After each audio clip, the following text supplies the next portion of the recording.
anytime anybody wants opinions about paternity leave, I'm very firm on the necessity for that almost. Welcome to the Dad Central Show, the podcast that helps overwhelmed dads conquer stress, build confidence, and become the father their family brags about. Join Drew Solon, a leadership coach and father of 5, and Ed Gow Jr., a fatherhood advocate and contributor to the Good Men Project, as we guide you through the journey of fatherhood. We'll show you how to connect deeply with your family, manage your time and energy better, and master tools to become the dad you want to be. Let's get started. Welcome back to Dad Central, parenting podcast to reduce stress and build confidence in fatherhood. I'm Drew Solon and normally joined by my co-host, Ed Gow Jr. for our live recordings. But over this summer, we're revisiting a few of our favorite conversations that are just as relevant today as when we first recorded them. And I think this is definitely one of those episodes. So today we're talking with Penn Holderness from the Holderness family. Now, while millions know Penn for his hilarious videos online, this conversation goes much deeper. In this episode, you're going to discover why the first weeks and months with your child matter more than most dads realize, how being present early can strengthen your relationship with your child for years to come, and why paternity leave isn't just some time away from work, it's an investment in becoming the father you want to be. So whether you're expecting your first baby or looking back on those early years, I know you'll find practical insights and encouragement in this conversation. So let's jump into our discussion with Penn Holderness. We have a new friend today.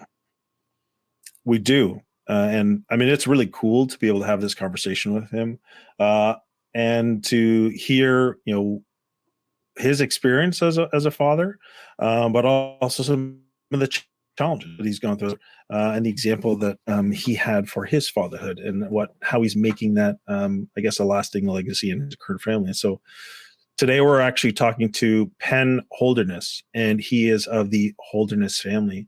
And Kim and Penn have been married for 16 years. For 7 of those years, they have chronicled their marriage and their family with funny music videos, vlogs, skits, and a podcast. So the experience that I just talked about, that was private, right? My family experienced those moments, but their family is in the public eye because their family is actually out there for you to see. So their videos have resulted in over 1 billion views and 4.5 million followers across social media. Imagine 4.5 million people watching my family or your family, but that's what's happening for them watching their family. So Penn and Kim have honed their storytelling skills with 25 combined years in the TV news business.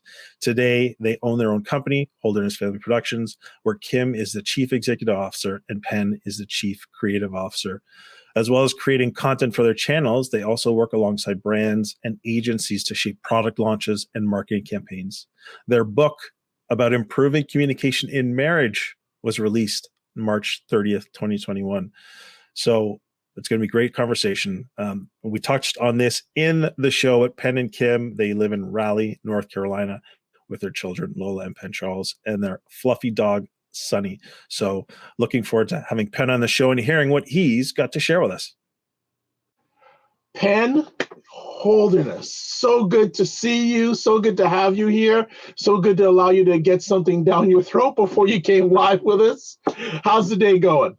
Good. I just ate lunch in 4 minutes. Does this sound familiar to you guys? Yes. It sounds like a dad who's got a full plate and needs to maximize his time. That's right. Excellent. So we're so blessed to have you here today. You and your wife and your family do outstanding things, but we want to talk about your dad journey. So how did that dad journey start? How was it? Take us back to when you first became a father. When I first became a father, we were in New York City. At the time, I have a great relationship with my firstborn, my daughter. I think I have a great one with both of them, but my wife was working at Inside Edition at the time.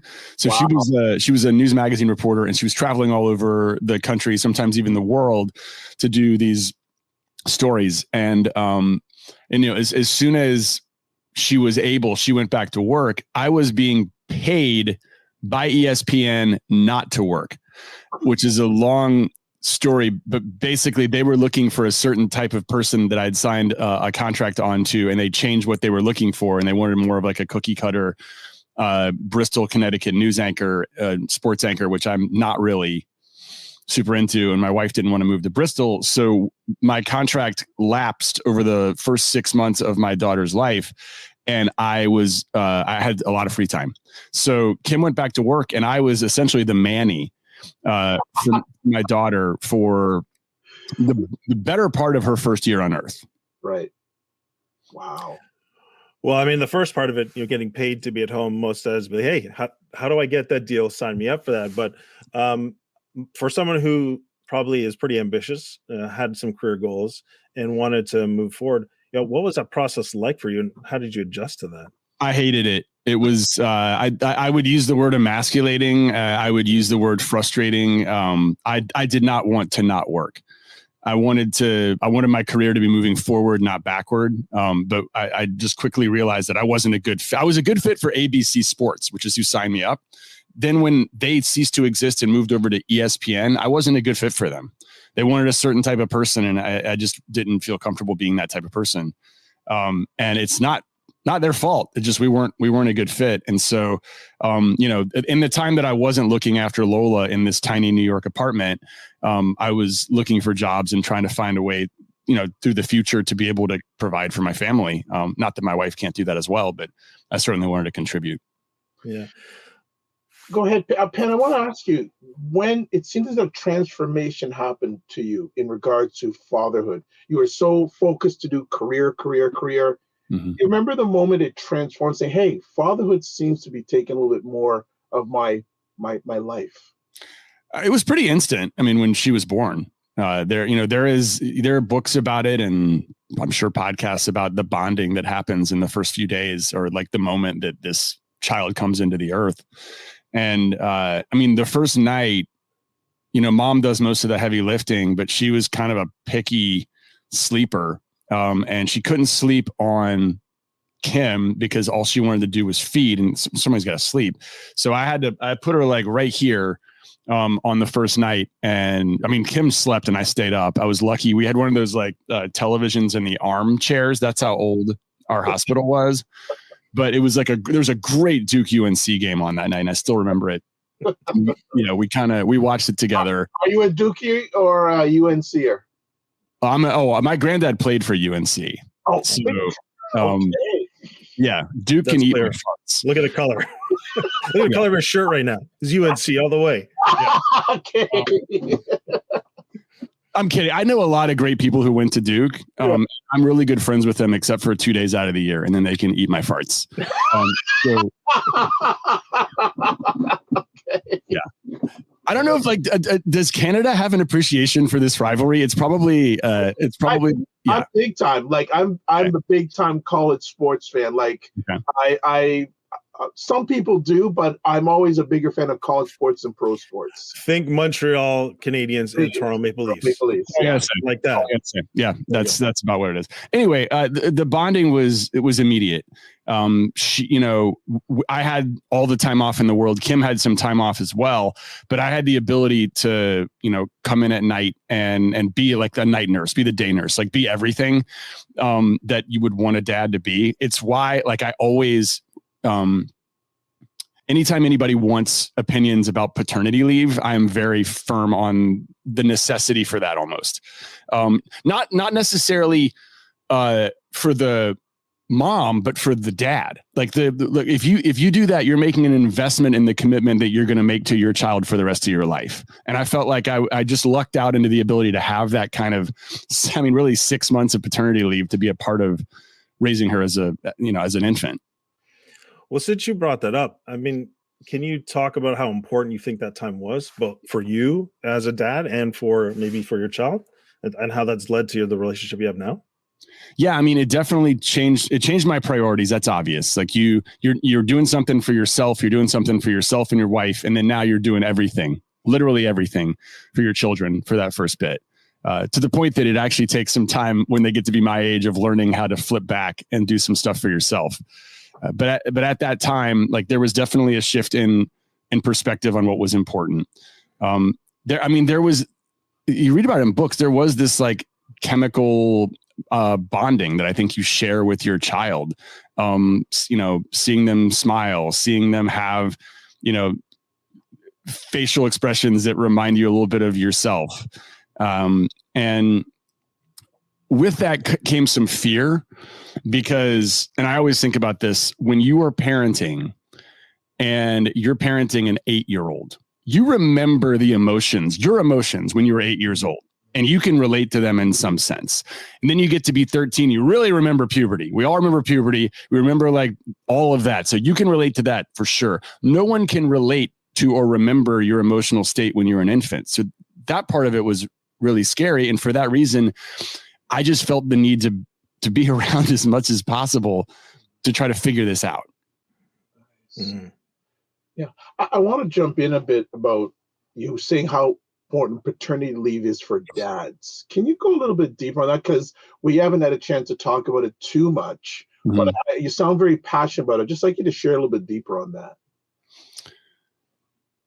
This is your child's first moments on earth. And while the belief is that it doesn't really affect you in a way that you can remember, the idea of imprinting is true in at least every mammal, I think. Like you're leaving an imprint on that child, and that child is leaving, I believe, also an imprint on you and the person that you want to be. And things change so incredibly quickly when they're infants. So if you have a week to hang out with this baby and it's the first week, here's what's going to happen. The baby's going to take their first crap, and it's going to be disgusting and gigantic. It's called the first meconium. And if you weren't around for that, it's like tar, and it fills up an entire diaper, sometimes sneaks outside the diaper and is all over you and the person who takes it's your first dump. They take a huge first dump. So that's what happens on the first day. You're always going to remember that. Yeah. The next 6 days, like there's no manual, and you leave the hospital and you're like, oh God, where is, even your wife is too, like, where is everyone? How are we supposed to do this? And you don't have all of the resources that you had before. So you're literally writing your own manual that first week.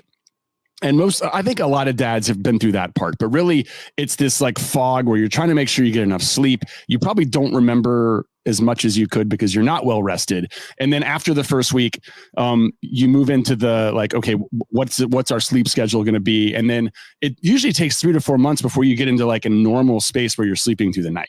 So it is an incredibly disruptive, schedule-wise moment for definitely for the wife, but there's no reason why the husband shouldn't be part of this as well. Because as you're doing this, you're learning how to cope with and how to write this manual that you have for the child. And I don't think that the manual should be specifically written by the mom all the time. In fact, I wouldn't want to if I were the dad, because down the road, I think you're always going to be the guy who wasn't there when they wrote the manual. It's not true. Yeah, well, and I think that there are maybe many, men and women who have had that experience that you just talked about. The dad wasn't there when the manual was written, and they had some impact. So I think it's a really important point. And if you're listening, then I'd say, if you have this opportunity, take it while you can, because I think that's very important. I'm actually in the middle of what you're talking about right now. So I've got 5 kids. The 5th one just came April 23rd, and so she's a little over 4 weeks old. But now with 5, and we're also in a blended family situation. So there's a whole lot of dynamics going on. So it's certainly very challenging. And then I think about you, and obviously fast forward now, you said your daughter is 16, your son is 13. And so, but you're also incredibly, I would imagine, busy. You've got a lot going on. You've got your career, which hopefully you're happy with where you're at and the things that are happening now. It can probably be very challenging. So is there if you are looking back, anything that you've learned through that time that you maybe even apply now, or even that you think of that's tremendously valuable to help somebody who is maybe in the thick of that, that could manage or navigate those times better? The one thing I would say is that every period is equally great for its own unique reasons. I think it's very hard to remember that first month as being great because you're not getting sleep. Honestly, you may be in better shape this time around because you've got zone defense. I mean, if you've got 5 kids, I'm assuming some of them are older than 8, right? Like you've got some older kids. 12, twin 10-year-olds, a 7-year-old. Okay. So the 12 is probably taking on either some sort of maternal or paternal responsibilities with this child. Am I right? A little bit. Okay. A little bit, like enough to be like, hey, we can trade off. Here you go. Here's the baby. Hold the baby for a little bit. Absolutely. That's a huge plus though, right? Absolutely. Huge plus. I think that each stage has its just great, wonderful things that you wouldn't trade for anything in the world, including that first bit. They open their eyes for the first time, they smile, they say a name, they make a noise that you call it a word, even though it's not a word. They fart and you think it's funny. They see you smile and they mirror your smile, even though they're not smiling. You don't care. It's like the greatest smile ever. And then when that goes away, you're kind of sad to miss that. But then, oh my gosh, they're walking. They're giggling even louder. They are, they're exploring. And then you miss that part. But oh my gosh, now they can wipe their own butts. And then so that's its own stage. And it goes all the way into, here's what I'll tell anybody. It goes into puberty. Teenage years, there is a stigma that, once your daughter's a teenager, better watch out. This has been arguably my favorite phase for my kids, has been their young adulthood. So the one thing I will say is, if you allow yourself to enjoy it all, it will all be enjoyable. Yeah, well said. I want to ask you, what's the biggest challenge you've had to overcome in your dad journey? Probably most recently, just when you learn about the emotional lives of kids who become teenagers, it's, I think it's exercising empathy instead of trying to fix things. So if your kid has a tough day at school, instead of being like, who's the kid who did this to you? Who's the parent who did this to you? I'm going to go to their house and I'm going to Papa Bear this situation. Kids don't want that. They want you to understand that it sucks and say, man, I'm sorry, that sucks. And that's never been my personality. I've been a fix it kind of guy. And so that has taken me several years to learn. And I don't know how much damage I did before by not doing that and making them think that if there was ever anything wrong, that here I come to save the day. Letting them sort of sit in the suck, if you will, has been a challenge for me. What was the moment or the situation that brought about that realization that you said, oh, you know what, I need to not fix it? Either the awareness for yourself, but also recognition of the difference it makes for your kids. Well, they get noticed, pointed out. Sometimes, I wouldn't say teased, but sometimes razzed a little bit for the fact that they have a YouTube family. That's by the way, that's its own set of problems that's on me. And I'm sure I've screwed my kids up in some way because of this. We've tried to give them as normal a life as possible, but there is no doubt that all three of us have screwed our kids up, and that's a leading candidate for how I've done it. But instead of, I remember part of that was like, I think I was trying to defend myself and the career choices that I'd made by trying to fix it, instead of saying, man, that really sucks. That's not fair. I'm sorry that you're going through that. And that was a situation, I'd say about a year and a half ago. And it was interesting because we've been able to have more open conversations about it since then, about growing up and about being a part of a unique family that we hadn't had before, because I was just going straight to trying to fix it and saying, this isn't a problem. I'm going to solve it right now. So what difference did that make, you think, for your kids as you're making that shift? I think that they're more willing to express themselves by a long shot, both of them, like whether it happened to them or not, like seeing that this is a place where your feelings are not discounted by us going and trying to solve them. Your feelings matter. They're valid, and we should all sit here and learn from them. Yeah. I just think that's such an important and powerful point, especially for dads, I feel, right? I think dads by nature, we are the fixers, right? We got to take this, we got to make it right, and we got to move on and make sure our kids have what they need. And so I remember we had Jim White. He's a coach for parents, and in particular focusing on the teen years and talking about how important that connection with teens are. And empathy was one of his, 3 foundational skills. So I just, certainly from your lived experience, it's certainly very powerful, but even what Jim was sharing about that empathy piece, being able to have them feel safe to share and open up. And I imagine most dads want that, but at the same time, they have this challenge of wanting to fix. And so what it started with making that shift to just allowing them to open up and not fix it. That sucks. I'm really sorry you're going through that, and then working together. So certainly very powerful. Ed, Yeah, I'll turn it over to you. I'm loving the energy. And we're coming down to the end pretty soon, so I want to make sure I get one or two conversation pieces in. I want to ask Penn, what do you believe is the most important practice dads need to work on to build strong, healthy relationships with their children? Being present, not just there, but there and engaged. When there's family time. So, this should go without saying, but put your phones down.